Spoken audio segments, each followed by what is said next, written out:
চিত্রনায়ক সালমান শাহ মামলার আসামি আশরাফুল হক ডনকে ফাঁসির আদেশ দিয়েছেন আদালত। দুপুরে এই রায় ঘোষণা করেন সন্ত্রাস বিরোধী বিশেষ ট্রাইব্যুনালের বিচারক আব্দুল হালিম। সালমান শাহ মামলায় গ্রেপ্তার খলনায়ক আশরাফুল হক ডনকে ফাঁসিতে ঝুলিয়ে মৃত্যুদণ্ডের রায় দিয়েছেন আদালত। আদালতে খলনায়ক ডনকে সালমান শাহর মামলায় এবার সর্বোচ্চ শাস্তি ফাঁসির নির্দেশ দিয়েছে আদালত। এই মামলার ৪ নম্বর আসামি হলো আজকে আশরাফুল হক ডন। বিচারের ভয়ে সে নিজে পালিয়ে যাওয়ার জন্য চেষ্টা করেছিল, কিন্তু তার চেষ্টাটা ব্যর্থ হয়ে যায়। 90 দশকের সুপারস্টার এমনকি চলচ্চিত্র নায়ক সালমান শাহকে কিভাবে দুনিয়া থেকে সে সময় সরিয়ে দিয়েছে গভীর পরিকল্পনার মাধ্যমে, সেটা কিন্তু এবার ডনের মুখ থেকেই কিন্তু বিস্তারিত জানা গিয়েছে গ্রেপ্তারের পর। হ্যাঁ দর্শক শ্রোতা, খলনায়ক ডন যে স্বীকারোক্তি দিয়েছে আদালতে, সেই স্বীকারোক্তিতে কিন্তু চাঞ্চল্যকর বেশ কিছু তথ্য কিন্তু পাওয়া গিয়েছে। এমনকি এই ডনে কিন্তু দর্শক 12 লক্ষ টাকা চুক্তির মাধ্যমে কিন্তু সালমান শাহকে গভীর পরিকল্পনার মাধ্যমে দুনিয়া থেকে সরিয়ে দিয়েছে, যার সঙ্গে কিন্তু প্রধান কলা কৌশলী কিন্তু ছিল সালমান শাহর নিজ স্ত্রী কিন্তু। আর এমনই কিন্তু স্বীকারোক্তি দিয়েছে আদালতে এই খলনায়ক ডন। আর তারপরে দর্শক এই মামলার 4 নম্বর আসামি হিসাবে এই খলনায়ক ডনকে কিন্তু দর্শক সর্বোচ্চ শাস্তিটুকুই কিন্তু দিয়েছে আদালত। হ্যাঁ দর্শক শ্রোতা, যেটার কিছু অংশবিশেষ আপনার ভিডিও শুরুতেই দেখে বুঝতে পেরেছেন সালমান শাহকে দুনিয়া থেকে সরিয়ে দেওয়ার এই কলা কৌশলী খলনায়ক আশরাফুল হক ডনকে দর্শক কি শাস্তি দিয়েছে আদালতে। হ্যাঁ দর্শক শ্রোতা, আমাদের আজকের এই রিপোর্টটি দেখলে আপনি একেবারে বিস্তারিত ভালো করে বুঝতে পারবেন সালমান শাহকে কিভাবে গভীর পরিকল্পনার মাধ্যমে দুনিয়া থেকে সরিয়েছে, এমনকি সালমান শাহর এই যে ঘাতক, সেই ঘাতককে কি শাস্তি দিয়েছে আদালতে। তাহলে চলুন সম্মানিত প্রিয় দর্শক শ্রোতা, কথা বাড়িয়ে আপনার মূল্যবান সময়টুকু আর নষ্ট না করে আগে আপনাকে সেই রিপোর্টটি দেখিয়ে নিয়ে আসি, যেটা দেখলে আপনি বিস্তারিত একেবারে ভালো করে বুঝতে পারবেন।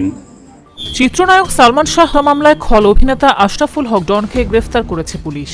আজ দুপুরে রাজধানীর বিমানবন্দর এলাকা থেকে তাকে গ্রেফতার করা হয়।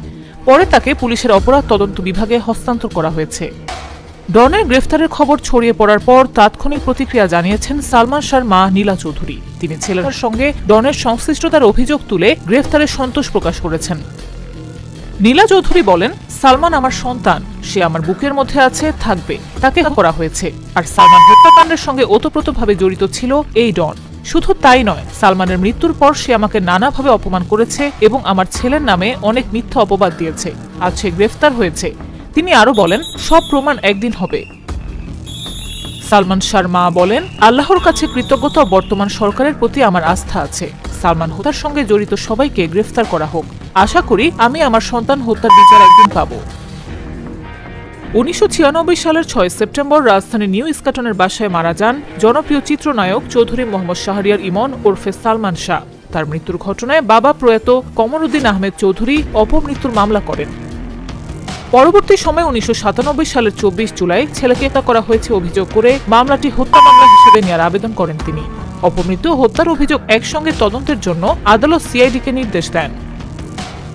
1997 সালের 3 নভেম্বর আদালতে চূড়ান্ত প্রতিবেদন দেয় সিআইডি। সেখানে সালমান শাহর মৃত্যুকে আত্মহত্যা বলে উল্লেখ করা হয়। ওই বছরের 25 নভেম্বর ঢাকা সিএমএম আদালত প্রতিবেদনটি গ্রহণ করে। তবে সিআইডির প্রতিবেদন প্রত্যাখ্যান করে রিভিশন মামলা করেন সালমানের বাবা।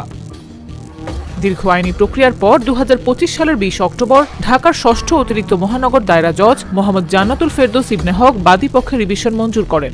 একই সঙ্গে মামলাটি হত্যা মামলা হিসেবে গ্রহণের নির্দেশ দেন আদালত। এরপর দিন 21 অক্টোবর রাজধানীর রমনা থানায় সালমান শাহর মামা মোহাম্মদ আলমগীর কুমকুম হত্যা মামলা করেন। এতে সালমান শাহর স্ত্রী সামিরা হক সহ 11 জনকে আসামি করা হয়। তাদের বিরুদ্ধে দণ্ডবিধির 302 ও 34 ধারায় অভিযোগ আনা হয়েছে। এদিকে মামলার তদন্তের অংশ হিসেবে চলতি বছরের 20 মে সালমান শাহর মরদেহ কবর থেকে উত্তোলনের অনুমতি চেয়ে আবেদন করেন তদন্ত কর্মকর্তা। হত্যার প্রকৃত কারণ উদ্ঘাটনে নির্বাহী ম্যাজিস্ট্রেটের উপস্থিতিতে মরদেহ উত্তোলন, সুরতহাল প্রতিবেদন তৈরি ও ময়না তদন্তের আবেদন করা হয়। পরে 24 মে আদালত মরদেহ উত্তোলন ও ময়না তদন্তের অনুমতি দেন। তবে বাদী পক্ষ ওই আদেশ বাতিল চেয়ে আবেদন করলে তা নথিভুক্ত করেন আদালত। পরবর্তী সময় 22 জুন দেহাবশেষ উত্তোলনের কার্যক্রম পরিচালনার জন্য সিলেটের অতিরিক্ত জেলা ম্যাজিস্ট্রেট পিঙ্কি সাহাকে নির্বাহী ম্যাজিস্ট্রেট হিসেবে নিয়োগ দেওয়া হয়। এ সংক্রান্ত আদেশের অনুলিপিও আদালতে দাখিল করে নথিভুক্ত করা হয়েছে। প্রায় 3 দশক পর সালমান শাহর মৃত্যুর ঘটনায় হত্যা মামলা হিসেবে তদন্ত এগিয়ে চলছে। এরই মধ্যে মামলার অন্যতম আসামি ডনের গ্রেফতারকে তদন্তের গুরুত্বপূর্ণ অগ্রগতি হিসেবে দেখা হচ্ছে। মামলায় তদন্ত প্রতিবেদন দাখিলের জন্য আগামী 30 আগস্ট দিন ধার্য রয়েছে। চলচ্চিত্র জগতের একজন খুবই জনপ্রিয় নায়ক সালমান শাহ, যাকে আজ থেকে 30 বছর পূর্বে তাকে হত্যা করা হয়েছিল।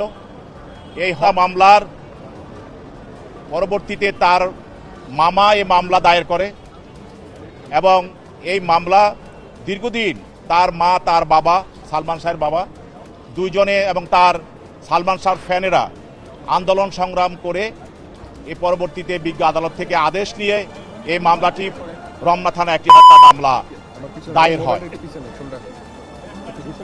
এবং এই মামলার 4 নম্বর আসামি হলো আজকে আশরাফুল হক ডন। এই মামলার 1 নম্বর আসামি হলো সালমান শাহর হত্যাকারী একজন, তার স্ত্রী সামিরা হক, এবং 2 নম্বর আসামি হলো আরেকজন হত্যাকারী তার আজিজ মোহাম্মদ ভাই, আরেকজন হত্যাকারী 3 নম্বর মা মানে সামিরা হকের মা, 3 নম্বর আসামি লুসি, এবং 4 নম্বর আসামি হলো আজকের এই ডন। এইসব মোট 11 জন আসামি এই মামলার আসামি। আজকের এই মামলার আসামি আশরাফুল হক ডন, যেই মামলা তাকে হত্যা মামলা আসামি করা হয়েছে, এই মামলার যে বিষয়বস্তু সেটা হলো গত 6/9/96 তারিখে সকাল 9:30 সময় সালমান শাহের মা এবং সালমান শাহের বাবা এবং তার ছোট ভাই তার ইস্কাটনের বাসায় তার সঙ্গে দেখা করতে যায়। এরপর তাকে সেখানে সামিরার লোকজন তাকে দেখতে দেয় নাই এবং তারা বলছে সে রেস্ট নিচ্ছে, ঘুমিয়ে আছে। তারপর তাকে সেখান থেকে তারা বিতাড়িত করে, তারা চলে আসে।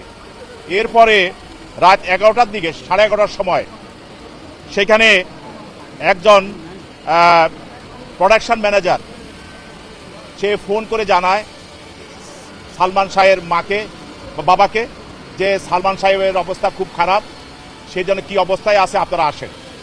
তখন সেখানে সালমান শাহের মা, তার বাবা এবং তার ভাই তারা সেখানে যায়। যাওয়ার পরে তাকে দেখে যে সে মুমূর্ষু অবস্থায় পড়ে আছে এবং তারা দেখতে পায় যে তার অবস্থা খুবই শোচনীয় এবং প্রায় সে মৃত। সেখান থেকে তাকে হোলি ফ্যামিলি হসপিটালে নেওয়া হয়, সেখান থেকে তাকে আবার ঢাকা মেডিকেলে নেওয়া হয়। সেখানে ডাক্তার তারা মৃত বলে তাকে ঘোষণা করে। ইতিমধ্যে এই মামলার যতজন আসামি আছে সবার বিরুদ্ধেই গ্রেপ্তারি পরোয়ানা জারি করা আছে এবং তারা যেন বিদেশ যেতে না পারে সে মর্মেও নিষেধাজ্ঞা দেওয়া আছে।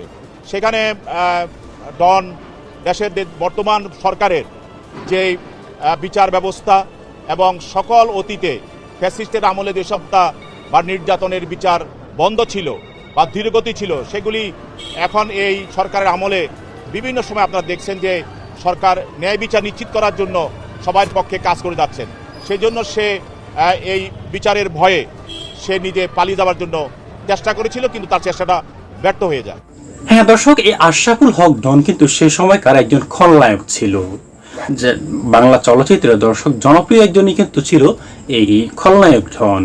এমনকি সবচাইতে বড় কথা হলো এই খলনায়ক ডন কিন্তু সালমান শাহর একেবারে ঘনিষ্ঠ বন্ধু ছিল। আর সেই সুবাদেই কিন্তু সালমান শাহর বাসার মধ্যে কিন্তু দর্শক যাওয়া আসা করত।